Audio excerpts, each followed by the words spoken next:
Heading दो motion of centre of mass, motion of centre of mass. ठीक है, देख भाई ये तो तू जानता है,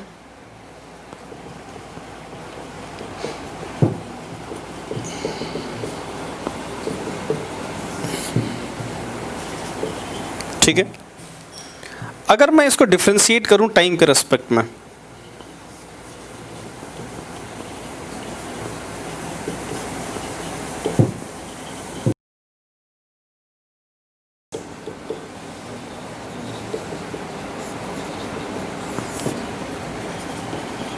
ठीक है, D X C M by D T, ठीक है, मतलब differentiation of X coordinate of centre of mass, ठीक है, with respect to time is equal to m1 dx1 by D T plus m2।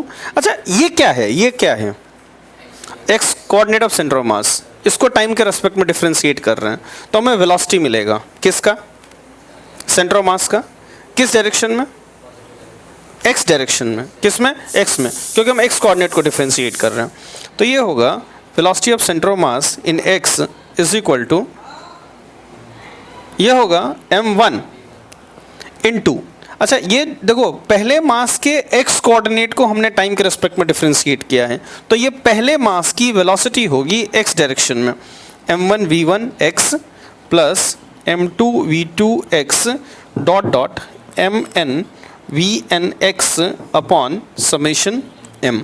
ठीक है, तो देखो अगर तुमको सेंटर ऑफ मास की वेलोसिटी निकालनी है x में, तो पहला मास लो, x वाली जो वेलोसिटी है उसकी, उससे मल्टीप्लाई करो, प्लस दूसरा मास लो, x वाली जो उसकी वेलोसिटी है उससे मल्टीप्लाई करो, सबको जोड़ दो, डिवाइडेड बाय टोटल मास कर दो, सवाल खत्म हो जाएगा। ठीक है, सिमिलरली तुमको अगर velocity of centre of mass in y निकालनी है, ठीक है, तो m1 into v1y plus m2 into v2y summation कर दो, डिवाइडेड बाई टोटल मास कर दो, ठीक है, you will get the answer.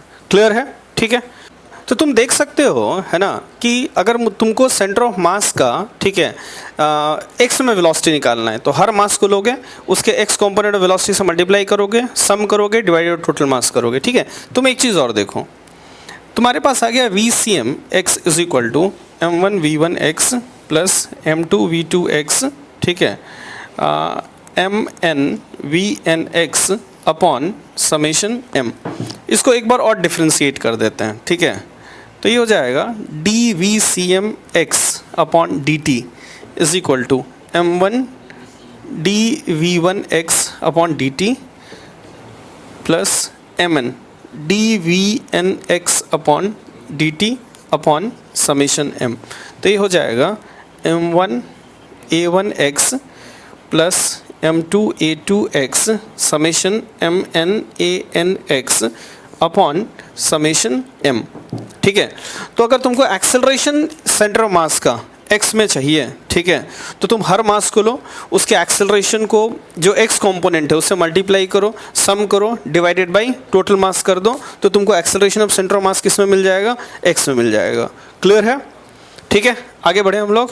चलिए, और सिमिलरली अगर y में निकालना होगा तो हर मास को लो, एक्सेलरेशन सेंटर ऑफ मास का y में से मल्टीप्लाई करो, जोड़ दो, divided total mass, similarly for z also. ठीक है, चलिए, हाँ ये y एक्सिस है और ये x एक्सिस है, ये 3 kg का है और इसकी वेलोसिटी है 2 मीटर पर सेकंड, ये 2 kg का है और इसकी वेलोसिटी है 3 मीटर्स पर सेकंड। ठीक है, लिखो find the velocity of centre of mass, find the velocity of centre of mass. ठीक है, निकालो। देखो दोनों की जो वेलोसिटी है वो किस में है, एक्स में है, तो हम लिखेंगे V C M X is equal to 3 into 2 plus 2 into -3 divided by total mass. ठीक है, कितना आएगा, 0 आएगा। क्लियर? चलिए हम नेक्स्ट आगे बात करते हैं। देखो ये सिस्टम ऑफ मास है, ठीक है, ये 4 kg, इसकी x में वेलोसिटी 2 है, y में 1 है, ये 8 kg, x में -2 है, y में 1 है। सिमिलरली सब मास के वेलोसिटीज दिए हुए हैं। ठीक है, लिखो find x and y, find x and y component of x and y component of velocity. ठीक है, चलो हम लोग देख लेते हैं। ठीक है, VCM x is equal to पहला मास 4 इंटू एक्स में वेलोसिटी, y में वेलोसिटी से कोई मतलब नहीं, सिर्फ x में वेलोसिटी 2। दूसरा मास प्लस 8 x में वेलोसिटी -2 प्लस तीसरा मास, ठीक है, 8 इंटू उसकी वेलोसिटी x में -2 प्लस चौथा मास 2 इंटू उसकी x में velocity 1 divided by total mass. ठीक है, टोटल मास कितना होगा 22 और VCM y जो होगा, ठीक है, वो होगा पहला मास, ठीक है, इंटू उसकी वेलोसिटी y में प्लस दूसरा मास 8 इंटू उसकी वेलोसिटी y में, तीसरा मास 8 इंटू उसकी वेलोसिटी y में, चौथा मास 2 इंटू उसकी वेलोसिटी y में डिवाइडेड बाई टोटल मास 22। ये कितना आ रहा है VCMx -1 और VCMy 4/11 पॉजिटिव में। क्लियर? तो यहाँ पे हमने सेंटर मास की पोजीशन नहीं निकाली है, यहाँ पे हम लोगों ने सेंटर मास की वेलोसिटी निकाली है, x में निकाली है और y में निकाली है। क्लियर है? आगे बढ़े, चलिए। हाँ देख, ये m1 है और ये m2 है। ठीक है, इस पे फोर्स लग रहा है F1 और इस पे फोर्स लग रहा है F2।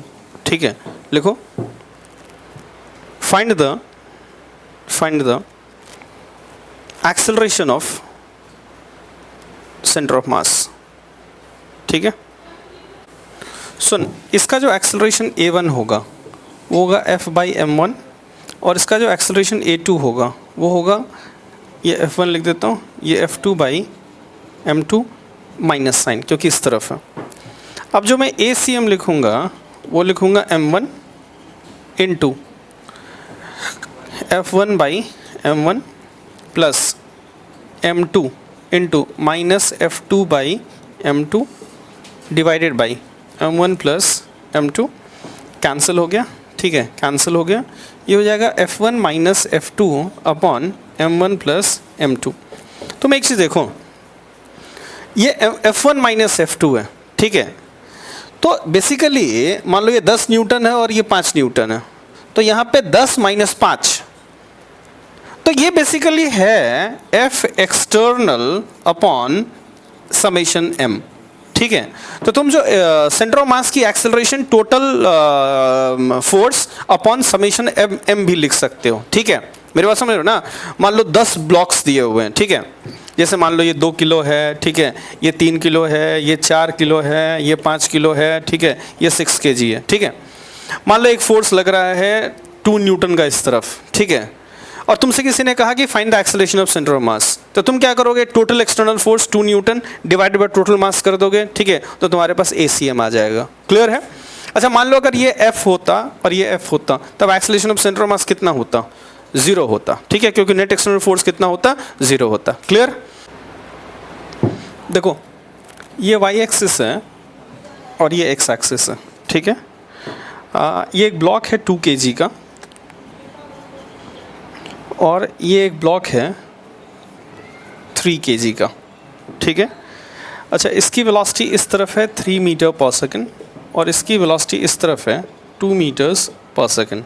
ठीक है, लिखो, ये 15 मीटर है, 15 मीटर्स। ठीक है, लिखो, find x coordinate of center of mass, find x coordinate of center of mass at t is equal to 0 and t is equal to 1 second, t is equal to 0 and t is equal to 1 second. ठीक है, diagram shown is at t is equal to 0 second. Diagram shown is at t is equal to 0 second. ठीक है, चलिए, t is equal to 0 पे कितना आ रहा है? 9 ही आएगा। ठीक है, देख लो इस चीज़ को। ठीक है, देखो, सबसे पहले t is equal to 0 पे मैंने लिखा XCM is equal to 2 into 0 plus 3 into 15 upon m1 plus m2 that is 5, तो ये आएगा 9 मीटर्स। ठीक है, देखो अगर मैं t इक्वल टू 1 की बात करूं तो इसको करने के दो तरीके हैं, ठीक है। पहला तरीका ये है कि देखो जो वेलोसिटी ऑफ सेंटर ऑफ मास होगा, है ना, वो होगा 2 into 3 minus 3 into 2 divided by m1 plus m2, तो ये 0 आएगा। तो सेंटर ऑफ मास 9 मीटर्स पे है यहाँ से, ठीक है, और जो वेलोसिटी ऑफ सेंटर ऑफ मास है वो 0 है, ठीक है। वेलोसिटी ऑफ सेंटर ऑफ मास है वो 0 है, ठीक है। तो क्या डिस्प्लेसमेंट ऑफ सेंटर ऑफ मास होगा या नहीं होगा? नहीं होगा, ठीक है, क्योंकि वेलोसिटी अगर 0 है तो डिस्प्लेसमेंट नहीं होगा। तो तुम देख सकते हो कि X coordinate of centre of mass 9 metre है और velocity of centre of mass 0 है, तो displacement of centre of mass 0 होगा। तो सेंटर ऑफ मास हरदम जिस पॉइंट पे है उसी पॉइंट पे रहेगा, ठीक है।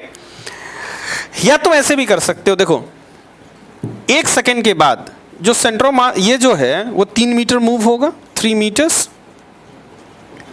और ये जो है 1 सेकेंड में वो 2 मीटर मूव होगा। ये 15 पे था, 2 मीटर मूव हुआ तो ये कहाँ पे आ जाएगा? 13 पे आ जाएगा, ठीक है। 15 पे था, 2 मीटर मूव हुआ, 13 पे आ जाएगा। ये है 2 kg और ये है 3 kg। तो x coordinate of centre of मास जो होगा, ठीक है, XCM, वो तुम ऐसे भी निकाल सकते हो, 2 इंटू 3, है ना, प्लस 3 इंटू 13 अपॉन 5, तो you will get same answer, it is what? 9 metres. Clear है बिल्कुल? चलिए आगे बढ़ते हैं हम लोग, है ना। देखो ये y एक्सिस है और ये x एक्सिस है, ठीक है। मान लो सेम प्रॉब्लम में मैं तुमसे ऐसे पूछूं, ठीक है, ये 2 kg, इसकी जो इनिशियल वेलोसिटी है, ठीक है, वो है 3, लेकिन इस केस में हमने एक एक्सेलरेशन भी लगा दिया इस पे। एक्सेलरेशन इसका है 6, ठीक है, और इस केस में इसकी जो एक्सेलरेशन है 3 kg की वो 4 है ना, और इसकी जो वेलोसिटी है वो है 2 मीटर पर सेकेंड और एक्सेलरेशन है 4 मीटर पर सेकेंड स्क्वायर, और इनिशियल वेलोसिटी है 2 मीटर पर सेकेंड, ठीक है। वही क्वेश्चन है 15 मीटर्स, ठीक है, 15 मीटर्स, ठीक है। लिखो find the x coordinate of centre of mass at t is equal to 1 second. मुझे ये बता कि यहाँ पे acceleration of centre of mass कितना है इस केस में? 0। 2 into 6 minus 3 into 4 upon m1 plus m2 कितना है? 0। अच्छा, velocity of centre of mass कितना है? 2 into 3 minus 3 into 2 upon m1 plus m2 कितना? 0। तो initial velocity of centre of मास भी 0 है और एक्सेलरेशन ऑफ सेंटर ऑफ मास भी 0 है, तो displacement of centre of mass कितना होगा? 0। अब देखना, सेंटर ऑफ मास 9 मीटर पे है, इनिशियली हम लोग फाइंड आउट कर चुके हैं, and displacement of centre of mass is 0। तो सेंटर ऑफ मास जो है वो ऑलवेज कहाँ पे रहेगा? 9 मीटर पे रहेगा। डिस्प्लेसमेंट जो उसकी होगी वो कितनी होगी? 0 के बराबर होगी। क्लियर है? बोलो, ठीक है। देखो एक चीज और, अगर मान लो इसकी एक्सेलरेशन 0 होती, ठीक है, और तुमसे कोई पूछता कि 1 सेकेंड पे, है ना, इस केस में, है ना, सेंटर ऑफ मास कहाँ पे होगा, तो एक तरीका तो ये है कि तुम इसकी एक्स कोऑर्डिनेट 1 सेकेंड पे निकालो, इसकी एक्स कोऑर्डिनेट 1 सेकेंड पे निकालो, फिर m1 x1 plus m2 x2 plus m1 plus m2 कर दो। या दूसरा तरीका है कि तुम initial velocity of centre of मास जानते हो 0 है, और एक्सेलरेशन ऑफ सेंटर ऑफ मास जो इस केस में होगा वो होगा 2 इंटू 6 प्लस, ठीक है, कितना 5, 2 प्लस 3 m1 इंटू a1, इसका तो एक्सेलरेशन 0 है, प्लस m1 प्लस m2 5, तो ये हो जाएगा 12/5, ये हो गया acceleration of centre of mass. तो अब मैं लिखूंगा displacement of centre of mass is equal to UCM into T plus half ACM into T square, ये 0 हो गया, half ACM 12/5 into T square 1 हो गया, तो ये हो जाएगा 6/5 मीटर्स, ठीक है। Displacement of centre of mass is 6/5 metres. अच्छा, इनिशियल एक्स कोऑर्डिनेट 9 मीटर है और डिस्प्लेसमेंट 6/5 है, ठीक है, पॉजिटिव है, तो ये इस तरफ गया, तो टोटल जो एक्स कोऑर्डिनेट होगी वो कितनी होगी? 9 प्लस 6/5, तुम आराम से निकाल सकते हो। क्लियर है? ठीक है, चलिए। XCM होता है, ठीक है, m1 x1 plus m2 x2 mn xn divided by summation m। अगर मैं ये कहूँ कि डेल एक्स सी एम होगा, m1 del x1 plus m2 del x2 mn del xn upon summation m. Similarly del ycm होगा, ठीक है, m1 del y1 mn del yn upon summation n. Similarly del zcm. देखो xcm और del xcm में अंतर है.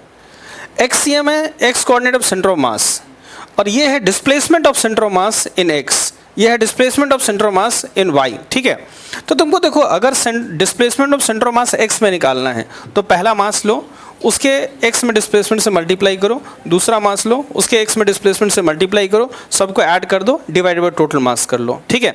Similarly अगर तुमको displacement of centre of mass in y निकालना है तो हर मास को लो, उसके डिस्प्लेसमेंट इन y से मल्टीप्लाई करो, डिवाइडेड बाय टोटल मास कर दो, ठीक है. क्लियर है बिल्कुल, ठीक है. सिमिलरली फॉर z ऑल्सो, है ना. अभी तुम इसके फायदे देखोगे कि हमें डिस्प्लेसमेंट लेने से क्या फ़ायदा होता है, इसको हम लोग अभी देखेंगे, ठीक है. चलो इसको कॉपी कर लो. अगर मान ले 4 मासेस हैं, ठीक है, यहाँ पे एक मास है, यहाँ पे एक मास है, यहाँ पे एक मास है, यहाँ पे एक मास है, ठीक है. ये मान ले 10 मीटर है, ठीक है, ये मान ले 20 मीटर्स है, ठीक है, ये भी 20 मीटर्स है, ये 10 मीटर्स है, ठीक है. ये 2 kg है, ये 4 kg है, ये 6 kg है, और ये मान ले 8 kg है, ठीक है.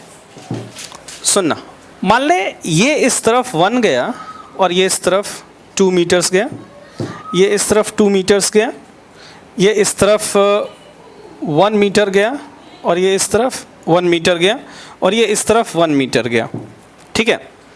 तुमसे किसी ने कहा कि find the displacement of centre of mass in x, तुमसे किसी ने कहा, ठीक है. अब अगर तुम देखो, 2 तरीके हैं इसके करने के. एक तो ये है कि तुम पहले का x coordinate of centre of मास निकाल लो, m1 into 0 plus m2 into 10 plus m3 into 10 plus m4 into 0 upon total mass. फिर बाद में ये जैसे 1 से डिस्प्लेस हो गया तो x की x कोऑर्डिनेट हो गई 1, ये 2 से इधर डिस्प्लेस हुआ तो इसकी x कोऑर्डिनेट हो गई 8, 10 माइनस 2 8 हो गई, इसकी x कोऑर्डिनेट हो गई 9, इसकी x कोऑर्डिनेट हो गई 1. तुम नया x कोऑर्डिनेट निकालो, फिर पुराने x कोऑर्डिनेट में से नए x कोऑर्डिनेट को माइनस करो, तो तुमको डिस्प्लेसमेंट ऑफ सेंटर ऑफ मास किस में मिलेगा, x में मिलेगा, ठीक है. सुनो, एक और तरीका है, ठीक है. अभी जो हम लोगों ने del xcm निकाला है, del xcm निकालने के लिए हम लोग क्या कर सकते हैं, पहला मास 2 इंटू इसका डिस्प्लेसमेंट x में 1 प्लस, ठीक है, 4 इंटू, है ना, इसका डिस्प्लेसमेंट x में -2 प्लस 8 इंटू उसका डिस्प्लेसमेंट x में -1 plus 6 into 1 divided by summation m करके, ठीक है, हम total displacement in x find out कर सकते हैं. तो मुझे लगता है this method is more easier, ठीक है. चलो, इसका मतलब ये हुआ कि अगर हमें डिस्प्लेसमेंट निकालना है, ठीक है, तो हम यही डिस्प्लेसमेंट वाला लगाएंगे, m1 del x1, ठीक है. ऐसे देख, ये एक प्लैंक है, इसका मास m है, और इसके ऊपर एक मैन है, ठीक है, इसका मास स्मॉल m है, ठीक है, और ये लेंथ l है. यहाँ पे फ्रिक्शन नहीं है, ठीक है. अब ये मैन वॉक करता है इस पे ऐसे, ठीक है, तो आदमी पे फ्रिक्शन किस तरफ होगा, देखो आदमी पाँव पीछे ले जाने की कोशिश कर रहा है, तो आदमी पे फ्रिक्शन होगा आगे, और प्लैंक पे फ्रिक्शन किस तरफ होगा, पीछे. तो मैन पे फ्रिक्शन होगा आगे और प्लैंक पे फ्रिक्शन होगा पीछे. यहाँ पे कोई फ्रिक्शन नहीं है. अगर मैं मैन और प्लैंक को दोनों को सिस्टम ले लूं तो नेट फोर्स सिस्टम पे हॉरिजॉन्टल में कितनी है, 0. अच्छा, आदमी इस प्लैंक पे इनिशियली रुका हुआ था, ठीक है, तो initial velocity of centre of mass कितना है, 0, क्योंकि इसकी वेलोसिटी 0, इसकी वेलोसिटी 0, तो initial velocity of centre of mass 0. Net force system पे कितना, 0, तो ACM कितना, 0, ठीक है. तो UCM 0, ACM 0, तो displacement of centre of mass कितना होगा, 0, ठीक है. तो सेंटर ऑफ मास x में मूव नहीं होगा. लिखो, find the displacement of the plank, find the displacement of the plank till the man reaches the right end of the plank, till the man reaches the right end of the plank. ठीक है, देख यहाँ पे हम देख सकते हैं कि displacement of centre of mass कितना है, 0. अब देख ध्यान से, ये हो गया प्लैंक और ये हो गया मैन. ठीक है, अगर ये प्लैंक फिक्स होता तो ये मैन यहाँ से यहाँ पहुँचता, ये L डिस्टेंस पहुँचता, लेकिन ये प्लैंक फिक्स तो है नहीं. मान लिया कि ये प्लैंक जो है ना वो x पीछे गया, तो इधर x पीछे जाएगा, तो ये मैन पहले यहाँ था, देखो, तो ये मैन जो पहुँचेगा वो यहाँ पहुँचेगा. ठीक है, ये x है, तो मैन पहले यहाँ था, अब यहाँ है, तो मैन की डिस्प्लेसमेंट यहाँ से यहाँ पे हुई, कितनी हुई, L माइनस एक्स. और displacement of centre of mass कितना हुआ, 0. तो तुम जानते हो कि del X C M is equal to m1 मतलब small m into displacement L minus X. ठीक है, माइनस एम एक्स, क्यों माइनस किया, पीछे है, divided by m plus m. तो यहाँ से x अगर निकालोगे तो वो आएगा ml upon m plus m के बराबर. ठीक है, displacement is equal to ml upon m plus m के बराबर आएगा. क्लियर. ठीक है, पहले प्लैंक को रुका हुआ मान लो, ये L इधर गया, प्लैंक को x से पीछे खिसका दो, तो इसकी जो डिस्प्लेसमेंट होगी वो L माइनस एक्स होगी. ठीक है, क्लियर. चलिए, ये प्लैंक है. ठीक है, ये 80 kg का प्लैंक है. ठीक है, और इसकी जो लेंथ है वो है 2 मीटर्स. ठीक है, यहाँ मैन 1 है और यहाँ मैन 2 है. ठीक है, ये A ले लो और ये B ले लो. मास ऑफ A है 50 kg, मास ऑफ B है 70 kg. ठीक है, अच्छा यहाँ पे फ्रिक्शन नहीं है ना, लिखो, consider 2 man and the plank as a system. ठीक है, if man A and B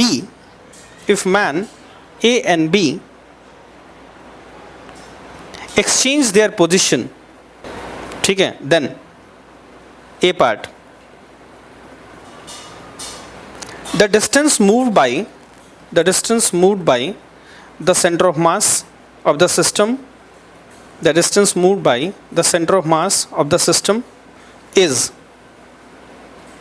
ठीक है, मतलब फिल इन द ब्लैंक सही है ना, थोड़ा स्पेस छोड़ दो. ठीक है, second, the plank moves towards, फिर से एक खाली जगह छोड़ दो, इसमें तुमको लेफ्ट या राइट लिखना है. ठीक है, थर्ड पार्ट,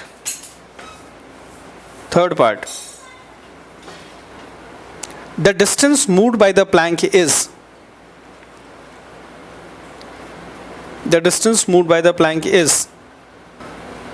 ठीक है. हाँ, next part, the distance moved by A with respect to the ground is,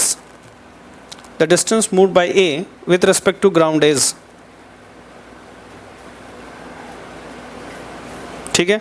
last part, the distance moved by B with respect to ground is. ठीक है, चलिए, ये बता, initial velocity of centre of mass कितना है, 0.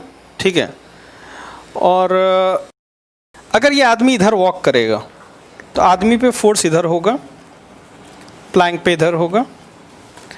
ये आदमी अगर इधर वॉक करेगा तो इस पे F2 इधर होगा, इस पे F2 इधर होगा. नेट फोर्स सिस्टम पे कितना है, 0. Initial velocity of centre of mass कितना है? 0। ठीक है, सिस्टम में तीनों शामिल है ना, F1 इधर खत्म, F2 इधर खत्म। ठीक है, तो acceleration of centre of mass is 0, initial velocity of centre of mass 0, तो what is displacement of centre of mass? 0। अब पहला पार्ट तो हो गया है ना, अब दोनों एक्सचेंज कर लेते हैं पोजीशन। ये बता 50 किलो जब वॉक करेगा तो वो इधर इसको प्लैंक को ले जाएगा, और जब 80 किलो वॉक करेगा तो प्लैंक को इधर ले जाएगा। किसकी चलेगी ये मुझे बता? 70 किलो वाले की। तो जो डिस्प्लेसमेंट होगा प्लैंक का, पहले मैं प्लैंक को रुका हुआ मान लेता हूँ। ठीक है, अगर अभी एक्सचेंज होता पोजीशन तो ये 2 मीटर है। ठीक है, ये मैन 2 मीटर वॉक करता और ये मैन 2 मीटर वॉक इधर करता। अब ये प्लैंक जो है वो पीछे इधर गया,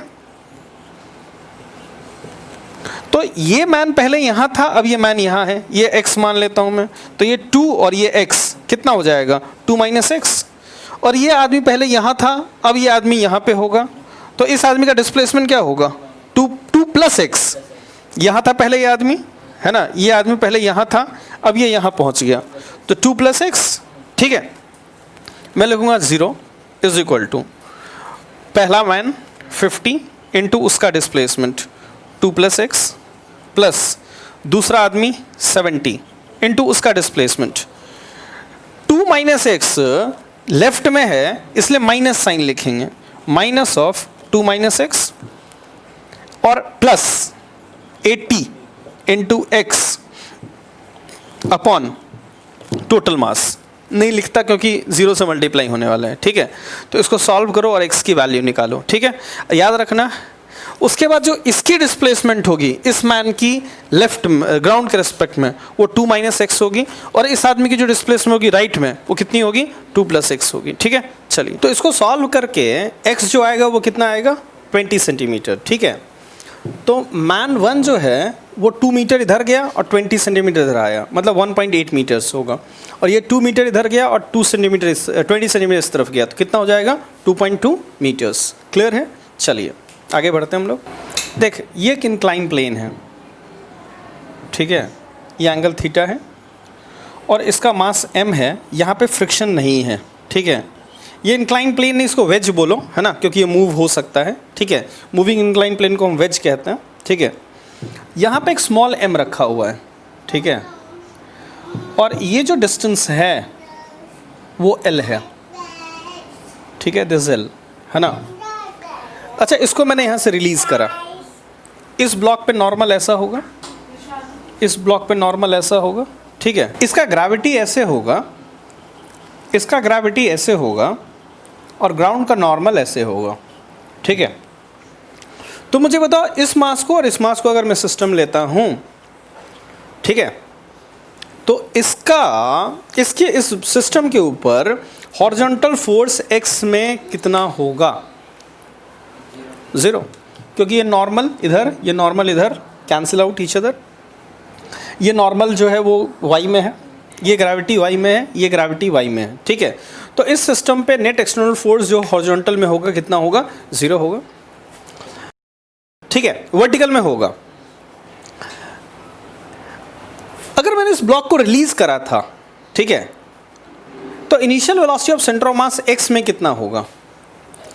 0 होगा। ठीक है, रिलीज करा था हमने, तो UCM जो होगा, ठीक है, UCM वो होगा 0।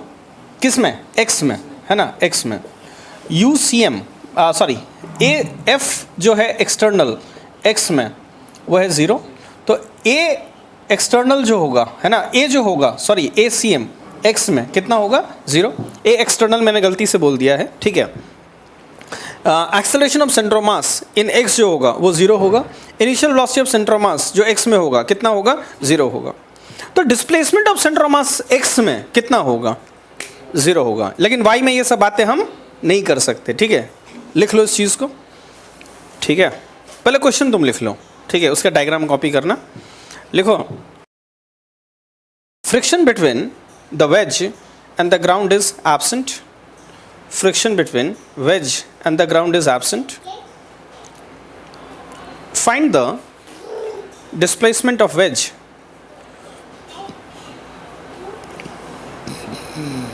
till the block comes to lower end of the wedge,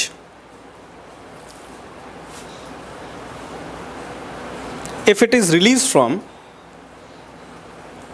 upper end, if it is released from upper end, ठीक है। देख सारी बातें हॉरिजॉन्टल में हो रही हैं, ठीक है। ये L है। ये बता कि अगर वेज रुका हुआ होता तो ये यहाँ से यहाँ तक आता और इस ब्लॉक की हॉरिजॉन्टल डिस्प्लेसमेंट कितनी होती? इतनी होती। ये वर्टिकल डिस्प्लेसमेंट होती, हॉरिजॉन्टल होती।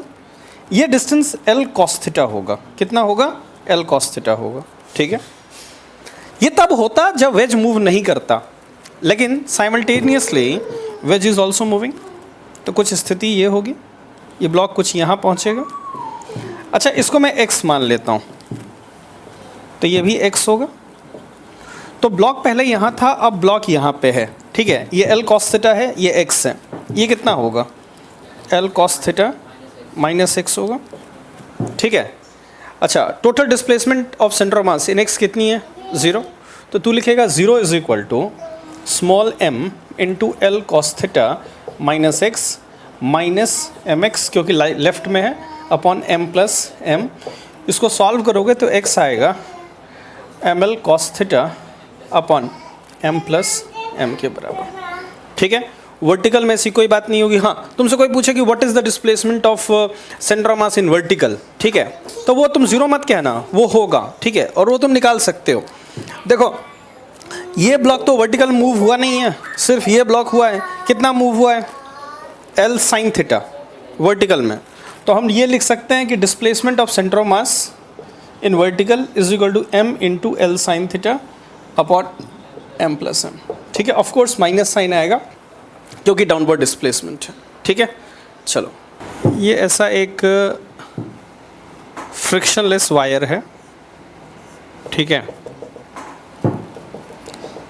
और इसमें एक रिंग है ऐसा, ठीक है। रिंग का मास 2m है और इसमें एक स्ट्रिंग से एक मास m बंधा हुआ है, ठीक है ना। और इसको हमने रिलीज़ करा, ठीक है। जब हम रिलीज़ करेंगे तो कुछ ऐसी स्थिति होगी, देखना।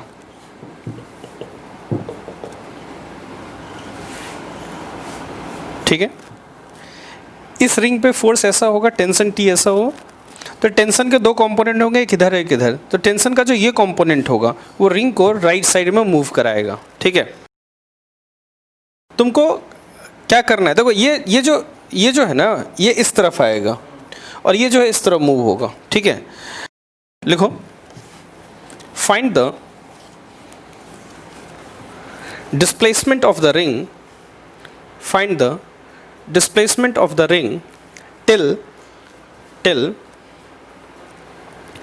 the string makes an angle theta with the vertical, makes a displacement of theta, makes an angle of theta with the vertical, ठीक है। तुम एक चीज़ देखना, ये तो मानते हो रिंग राइट साइड में मूव होगा। अच्छा, रिंग अगर स्टेशनरी होता तो इसका पाथ कैसा होता? सर्कुलर होता। कैसा होता? सर्कुलर। मतलब विथ रिस्पेक्ट टू रिंग इसका पाथ कैसा है? सर्कुलर, ठीक है। अब देखना, ये अगर रिंग फिक्स होता, ठीक है, और तब की अगर हम बात करें, ये थीटा है, ठीक है, तो ये जो डिस्टेंस होती है, ठीक है, ये वाली डिस्टेंस, ये रिंग अगर फिक्स होती तो ये L है, ये L cos थीटा होती, ये कितनी होती? L sin थीटा होती। और ये टोटल L है, तो ये वाली जो डिस्टेंस होती वो L, ये टोटल L है, ये L sin थीटा है, तो ये होगा L minus L sin theta, ठीक है। तुम पूरी बात सुनना मेरी। जब ये रिंग यहाँ पे मतलब रिंग की अगर हम बात करें तो फोर्सेस देखो, फ्रिक्शन है नहीं, फ्रिक्शनलेस है। नॉर्मल ऊपर होगा, 2 mg नीचे होगा, नॉर्मल ऊपर 2 mg नीचे। अच्छा, टेंशन T इस तरफ होगा, इस पे टेंशन T इस तरफ होगा, इस पे mg नीचे की तरफ होगा। टेंशन इधर, cancel out each other. Normal Y में, 2mg वाई में, ये mg वाई में। इस सिस्टम की अगर हम बात करें, दोनों को अगर मैं मास सिस्टम ले लूँ, ठीक है, तो इस सिस्टम पे नेट हॉरिजॉन्टल में एक्सटर्नल फोर्स कितना है? 0 है, ठीक है। जो भी फोर्सेस हैं, ये वर्टिकल में, ये वर्टिकल में, tension tension cancel, mg cancel, ठीक है। अच्छा, स्टार्टिंग में जब मैंने इसको रिलीज करा था तो सेंटर ऑफ मास का, है ना, हॉरिजॉन्टल वेलोसिटी कितना था? 0। और डिस्प्लेसमेंट फोर्स कितना है? 0। तो displacement of centre of mass horizontal में कितना होगा? 0, ठीक है। सारी बातें चल रही हैं हॉरिजॉन्टल में। किस में चल रही हैं सारी बातें? हॉरिजॉन्टल में, ठीक है, देखना जैसा, ठीक है। तो मतलब सेंटर ऑफ मास का डिस्प्लेसमेंट जो हॉरिजॉन्टल में होगा वो 0 होगा, ठीक है, ये तुम बात मान चुके हो, ठीक है। अब एक चीज देखना,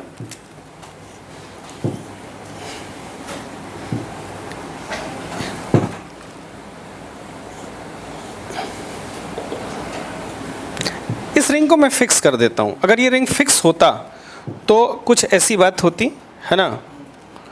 और हम अभी बात कर चुके हैं कि ये डिस्टेंस, ये थीटा है, तो ये वाला होगा L साइन थीटा, तो ये होगा L minus L sine theta, ठीक है। अच्छा, एक और बात, ये रिंग फिक्स होगा नहीं, अभी हम लोगों ने बात की है रिंग x चलेगा, तो ये रिंग अगर x मूव होगा तो साथ में ये ब्लॉक कितना मूव होगा? x मूव होगा। तो ये रिंग x मूव हुआ तो स्थिति ऐसी होगी, ये x हो गया तो ये ऐसा होगा, और ये ब्लॉक यहाँ पे होगा, मतलब ये जो होगा वो x के बराबर होगा। अब ये L minus L sine theta है, ये x है, तो ये वाली जो दूरी होगी वो होगी L into 1 minus sine theta minus x के बराबर, ठीक है, ये वाली डिस्टेंस जो होगी। तो ये वाला ब्लॉक जो है वो लेफ्ट में चला इतना L into 1 minus sine theta minus x, और ये वाला जो रिंग है वो चला राइट में कितना? x। अच्छा, सेंटर ऑफ मास का डिस्प्लेसमेंट कितना है? 0। तो तुम लिखोगे 0 is equal to 2mx minus m into small m into, ठीक है, L into 1 minus sine theta minus x upon 3m के बराबर, ठीक है। तो चलो इसको सॉल्व करो और मुझे x की वैल्यू निकाल के बताओ कितनी होगी, ठीक है। ये हो जाएगा 0 इज इक्वल टू 2mx, है ना, minus ml into 1 minus sine theta, और ये माइनस साइन है तो ये प्लस हो जाएगा, तो प्लस mx, तो ये 3mx हो जाएगा, ठीक है। m कैंसिल कर दो, तो 3x is equal to L into 1 minus sine theta होगा, तो x की वैल्यू होगी L into 1 minus sine theta upon 3 के बराबर। क्लियर है? ठीक है, नोट डाउन कर लीजिए।